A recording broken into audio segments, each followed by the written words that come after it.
गाजियाबाद की high rise society में लगी भीषण आग के बाद अब नोएडा प्रशासन पूरी तरह अलर्ट मोड में है। नोएडा और ग्रेटर नोएडा के आसमान छूती इमारतों की सुरक्षा को देखते हुए प्रदेश सरकार ने एक बड़ा फैसला लिया है। नोएडा और ग्रेटर नोएडा अथॉरिटी ने दमकल विभाग के हाई टैग बनाने के लिए 310 करोड़ रुपए का भारी भरकम बजट मंजूर किया है। इस फंड से विभाग ऐसे आधुनिक और हाईटेक उपकरण खरीदेगा जिनसे ऊंची इमारतों में लगी आग पर चंद मिनटों में काबू पा लिया जाएगा। गौरतलब है कि गर्मियों के मौसम में इसी ब्लास्ट और शॉक सर्किट के घटनाएं जैसे बढ़ती हैं, जिसे देखते हुए ये कदम अब अहम माना जा रहा है। वहीं नोएडा को आपको बता दें कि नौफा के अध्यक्ष राजेश सिंह ने विधायक पंकज सिंह और पुलिस कमिश्नर को पत्र लिखकर सोसाइटियों में फायर अथॉरिटी की मांग की है। नोएडा के सीएफओ प्रदीप चौबे ने साफ कर दिया है कि अब ऐसी किसी भी सोसाइटी को बख्शा नहीं जाएगा जो बिना फायर सेफ्टी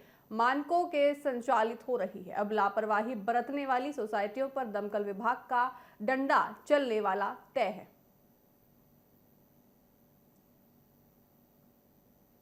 हमारी संस्था है Noida federation of apartment owners association, जिसके साथ लगभग 100 से अधिक हाई राइज सोसाइटीज जुड़ी हुई हैं। ये अम्ब्रेला बॉडी है, मैं उसका अध्यक्ष हूँ, राजीव सिंह।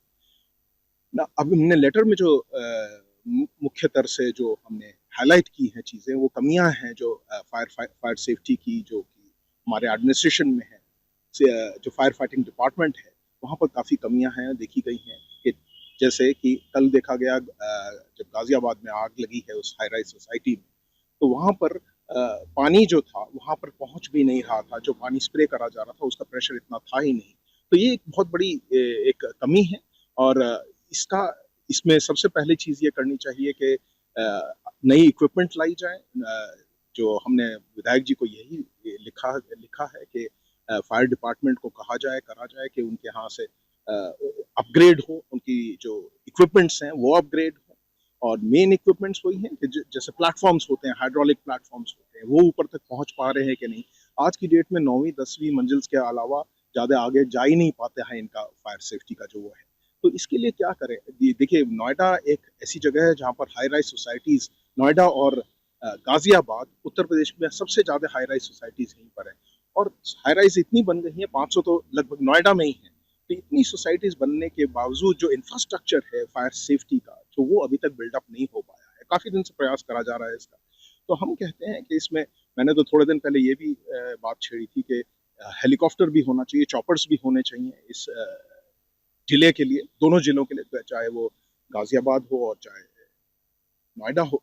तो जिससे कि कभी छत पे अगर फंस जाते हैं, हाई राइज सोसाइटीज हैं, नीचे नहीं पहुंच पा रहे, कम से कम ऊपर से उनको एयरलिफ्ट कर लिया जाए, ड्रोन का सहारा लिया जाए, ड्रोन से स्प्रे करा जाए। तो ये सारी चीजें हैं कि अभी मॉडर्न टाइम हो गया। हम बोलते हैं नोएडा को हमें number 1 city in the world बनाना है या नेशन में बनाना है। तो जब तक कि हमें ये सारी चीजें उपलब्ध नहीं होंगी, हाई राइज हमेशा अनसेफ रहेंगी।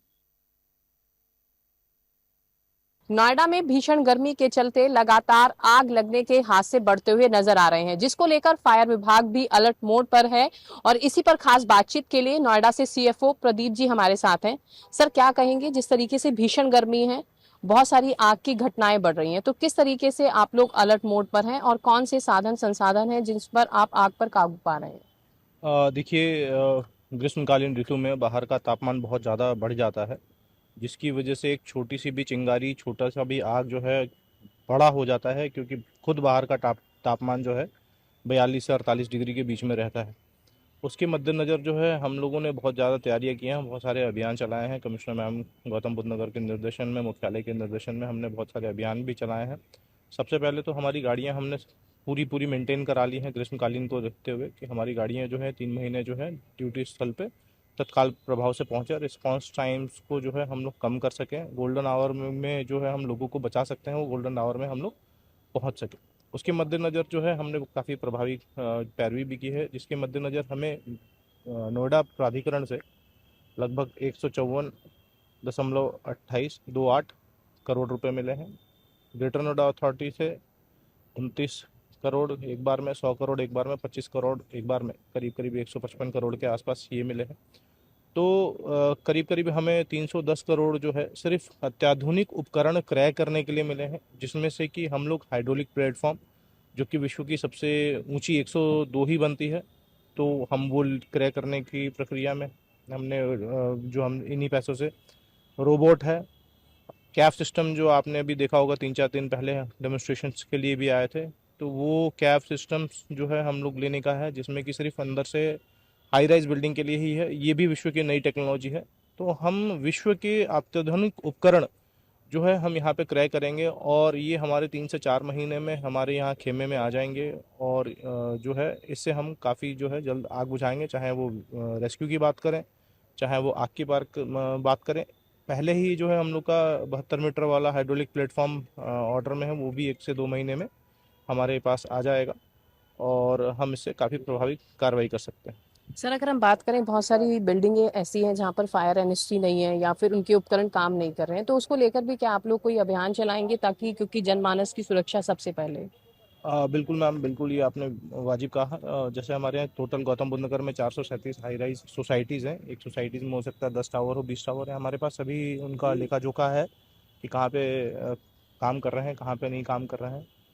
वो भी हम आपसे अल्प समय में उसका डिटेल साझा करेंगे। सबसे पहले मैं आपके श्रोतागण से यही गुजारिश करूँगा, 2-4 चीज़ें अगर बिंदु में लाएँ तो आग की घटनाओं में हम कमी ला सकते हैं। अभी ग्रीष्मकालीन में एसीज़ बहुत चल रहे हैं, एक-एक घर में 3 से 4 एसीज़ हैं। वहाँ पे एसी का सर्विसिंग करा लें, क्योंकि ऑलरेडी पॉल्यूटेड शहर है हमारा नोएडा। तो कंप्रेसर पे लोड बढ़ जाता है, उस लोड बढ़ने की वजह से एसी में ब्लास्ट की सूचना आ रही है। ऑलरेडी 3 से 4 दिन में 10 एसी ब्लास्ट की सूचना हमारे पास आ चुकी है। कल ही हमारे पास एरिहंत सोसाइटी में वहाँ पे भी एसी की आग लगने की सूचना प्राप्त हुई थी। तो ऐसे हमारे पास लगातार सूचनाएं आ रही हैं। लोग दूध, प्रेस, बिस्तर पे छोड़ के इलेक्ट्रिकल इक्विपमेंट जैसे एसी या फिर कुछ अन्य जो है छोड़ के, जलता हुआ छोड़ के बाहर चले जाते हैं। उस पर अगर हम ध्यान केंद्रित करें तो ना करें। एलएनजी पीएनजी की, अगर एलपीजी पीएनजी की बदबू आती है तो स्विच ऑन ऑफ ना करें, गेट खुला छोड़ दें। इस अगर छोटे चीज़ में अगर हम करेंगे तो आग की घटनाओं में कमी लाई जा सकती है। चिमनी को सफाई करवा लें। अगर आग लग जाती है तो 112 पे फ़ोन करें। नज़दीकी फायर स्टेशन, पुलिस स्टेशन का नंबर भी आप रखें, वो उस पर भी आप फ़ोन करें, पहुंच के बता दें। हमारा रिस्पांस टाइम काफ़ी फास्ट है और हम पहुंचेंगे मदद के लिए। कोई भी पैनिक की कंडीशंस में कोई भी ऐसी जो है स्थिति ना आने दें कि आप जो है बाहर सुरक्षित ना निकल पाए। घुटनों के बल रेंगते हुए मुंह पे गीला रुमाल रख के बाहर निकल जाएं। और बड़ी आग हो तो हमें ही बुझाने दें, आप बुझाने का प्रयत्न ना करें। सबसे पहले जो है आप सुरक्षित स्थान पे निकल जाएं। और हम जो है हमारा रिस्पांस टाइम, जैसे मैंने बताया, हमने स्ट्रेटेजिक लोकेशंस पे गाड़ियां भी रखी हैं ग्रीष्मकालीन को देखते हुए। तो हमारा रिस्पांस टाइम काफ़ी फास्ट है और हम आके आपसे मदद करेंगे। ठीक है, धन्यवाद सर। देखिए, ये थे नोएडा से सीएफओ प्रदीप कुमार, जिन्होंने साफ तौर पर बताया कि अगर ऐसी कोई घटना आप देख रहे हैं या चिंगारी देख रहे हैं, शॉर्ट सर्किट देख रहे हैं, तो तुरंत जो है फायर विभाग को कॉल करें, ताकि तुरंत रिस्पांस मिले और आग को बुझाया जा सके। तो कहीं ना कहीं इस भीषण गर्मी के चलते हमें भी सतर्क रहने की आवश्यकता है। कैमरामैन हिमांशु के साथ मैं प्रिया राणा, नोएडा। जितने दिनों गर्मी देखने को मिल रही है, इस गर्मी में इस तरह की जो आग की घटनाएं हैं वो अक्सर सामने आती हैं। ऐसे में प्रशासन का ये जो कदम है वो ये दिखाता है कि प्रशासन को जनता की आखिर कितनी चिंता है।